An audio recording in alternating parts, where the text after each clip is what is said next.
Hi guys, I frankly don't understand why the SNP aren't talking about this more. The party in Scotland have been very vocal on how industries have been impacted by Brexit, be them fishing, hospitality and others. However, every time the Tories in Scotland or their friends in Westminster attack the SNP government over what they see as failings in the NHS and social care which are devolved, they really should listen to this perfect statement by Dr. Donald Macaskill and respond in kind. Have a listen.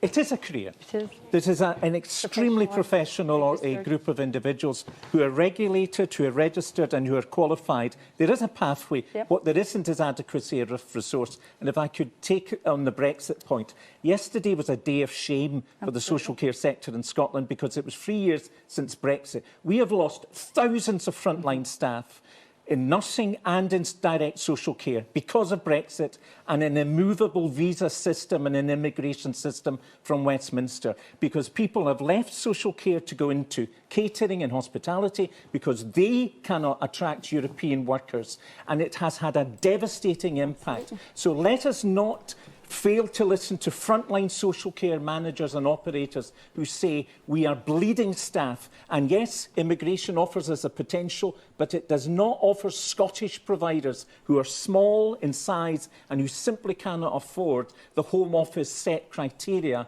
to attract people from India and the Far East. And also the problem that many of the smaller providers are facing is the cost. It costs about £3,000 to bring somebody in. Now, if you're a big provider in England, you can probably absorb some of that cost. But smaller providers in Scotland obviously can't, and they're losing staff. And as the doctor said here, whatever staff they have are leaving to work in other professions. They're bleeding staff. And this is, at a moment when the NHS is in crisis. And, there are people. It seems to be less of a case in Scotland. I've spoken to people in Scotland and it seems to be less of a problem in Scotland, but it is a growing problem. It's looming.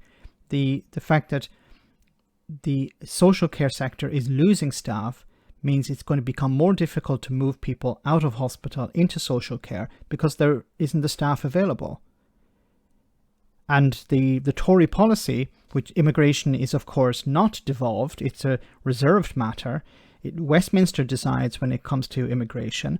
The Scottish government can't do anything about it. They can't start issuing more visas. They can't bring people in from the European Union. Their hands are tied. And this is something that, once again, could be used to further the independence argument. Social care is struggling. Why? Because of the policies of Brexit, the policies of Westminster. If we were independent, we'd be able to create our own rules. We'd be able to bring people in from abroad in the way we need them. We would be able to tailor make an immigration policy for Scotland. But at the moment, it's Westminster that decides, and Westminster is run by the people in Westminster who are deciding this are deciding on the basis of keeping racists and bigots happy. And this is the consequence. Something has to change. And I really hope that the SNP start using this because, yes, the trouble of exporting into the EU is quite clear for most people to see. But this is another crisis that needs to be resolved. And it could be used as an argument for independence. Let me know in the comment section, guys, what you think about all of this. As always, your comments are greatly appreciated. Thanks a lot.